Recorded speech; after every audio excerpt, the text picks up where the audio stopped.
Assalamualaikum warahmatullahi wabarakatuh. Anak soleh, apa kabarnya pagi hari ini? Insya Allah semuanya dalam keadaan semangat, sehat walafiat, dan tetap dan terus semangat dalam membela Islam. Allahu Akbar. Baik, alhamdulillahirabbil alamin, wassalatu wassalamu ala Rasulillah wa ala alihi wa ashabi ajmain, amma ba'd. Segala puja dan puji syukur marilah kita panjatkan kehadirat Allah Subhanahu wa taala, dan salawat serta salam senantiasa marilah kita curahkan kehadirat junjungan kita Nabi Allah Muhammad sallallahu alaihi wasallam beserta keluarganya, sahabat-sahabatnya, serta kaum muslimin yang tetap istiqomah dengan keislamannya sampai dengan hari berbangkit kelak. Baik, sebelum kita memulai pembelajaran kita pada kesempatan pagi hari ini, marilah kita sama-sama membuka dengan ucapan basmalah, Bismillahirrahmanirrahim, dan doa belajar. Rabbi zidni ilman warzuqni fahman. Ya Allah, tambahkanlah kepadaku ilmu pengetahuan dan kefahaman kepadaku. Baik anakku yang soleh, silakan dipersiapkan alat tulisnya. Silakan dipergunakan semua potensi yang kalian miliki berupa mata, pendengaran maupun hati untuk kemudian mendengarkan hikmah yang ingin Ustadz sampaikan. Baik anak-anakku sekalian, pada kesempatan pagi hari ini Ustadz masih berada di rumah karena kemarin ada insiden Ustadz terjatuh dari tangga sehingga Ustadz harus mengajar dari rumah. Walaupun Ustadz mengajar dari rumah, tapi tetap kita bertatap muka melalui via daring. Kita akan belajar online bersama Ustadz Alis yang paling gagah. Baik anak-anakku sekalian, pada kesempatan kali ini izinkanlah Ustadz untuk membahas tentang satu topik yang berkaitan dengan kepribadian Islam, bina pribadi Islam. Ustadz akan menjelaskan tentang dua hadis. Dua hadis ini kita upayakan untuk menghafalkannya, dan terlebih lagi kita berusaha agar dua hadis ini dapat kita terapkan dalam kehidupan kita sehari-hari.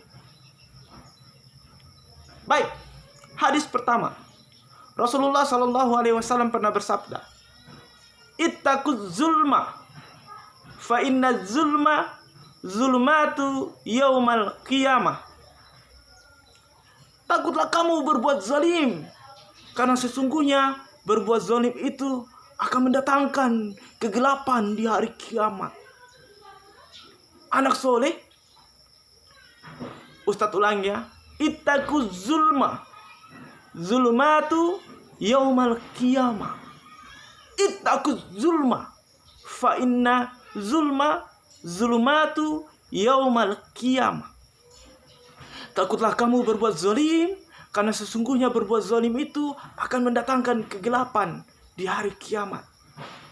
Anak soleh, zalim ini berasal dari kata bahasa Arab zulma. Az-zulma, az-zulma itu berarti melakukan sesuatu tidak pada tempatnya.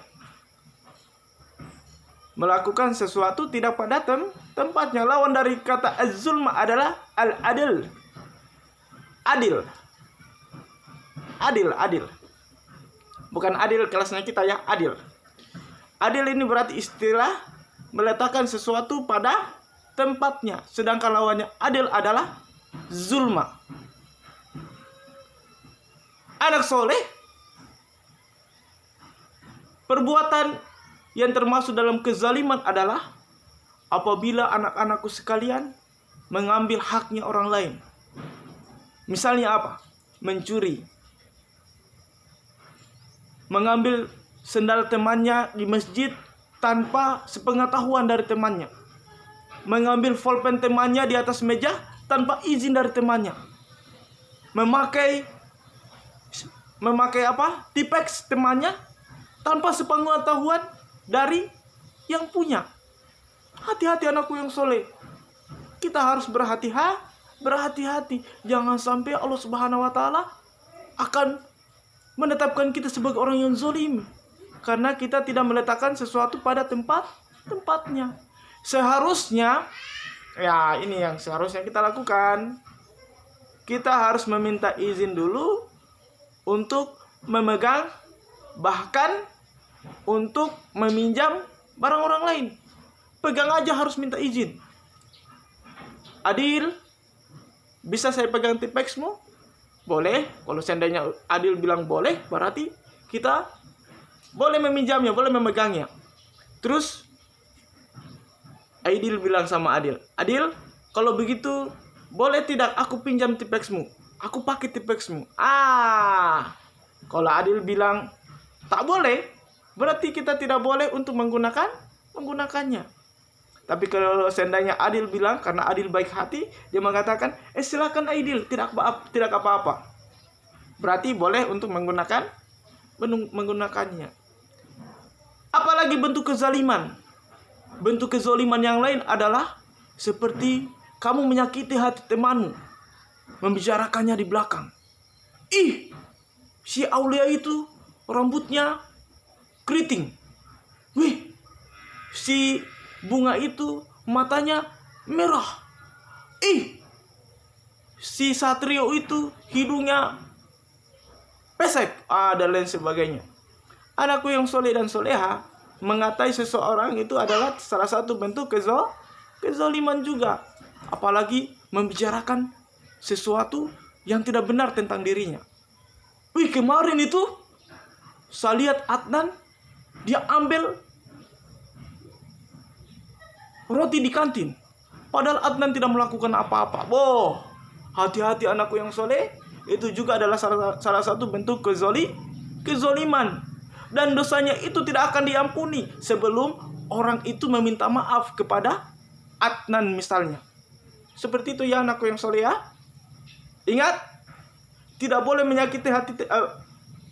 menyakiti seseorang dengan perkataan kita, apalagi dengan tangan kita. Misalnya,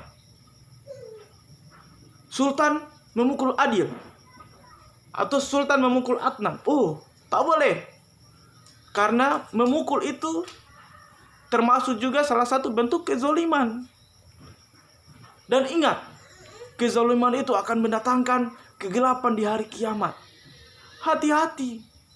Jangan sampai karena perbuatan kita menyakiti hati teman kita, menyakiti fisik teman kita, sehingga kemudian berdarah pelipisnya, benjol matanya, terluka hatinya. Maka jangan sampai itu akan bernilai kezaliman dan akan mendatangkan kegelapan di hari kiamat. Begitu ya anakku yang soleh dan soleha ya.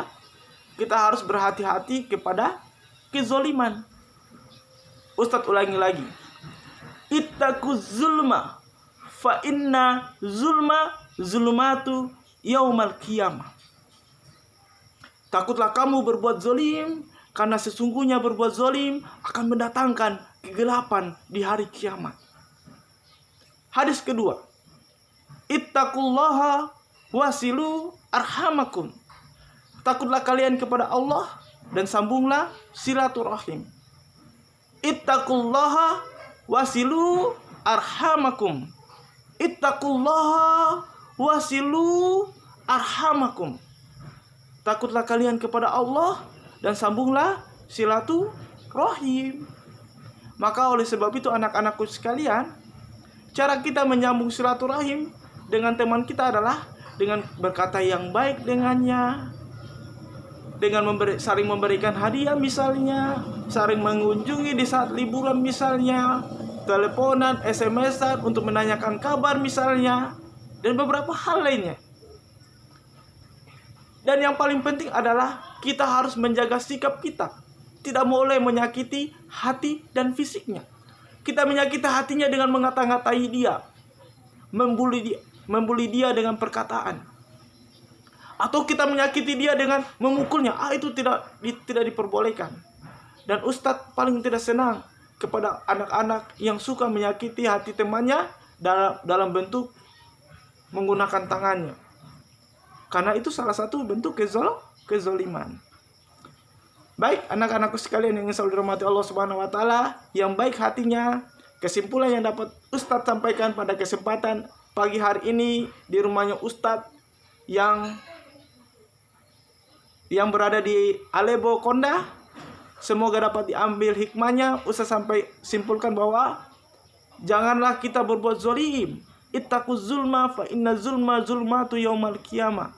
Karena perbuatan zolim itu akan mendatangkan kegelapan buat hati kita, buat pribadi kita, apatah lagi buat masa depan kita di akhirat kelak. Dan oleh sebab itu, agar kita terhindar dari kezaliman kepada sesama, kita harus mempererat tali silaturahim kita, sehingga tidak ada kecurigaan, tidak ada saling kata mengatai, dan saling mengasihi antara sesama. Demikianlah yang dapat Ustadz sampaikan. Lebih dan kurangnya mohon dimaafkan. Silakan dicatat lagi, Ustadz ulangi. Ada dua hadis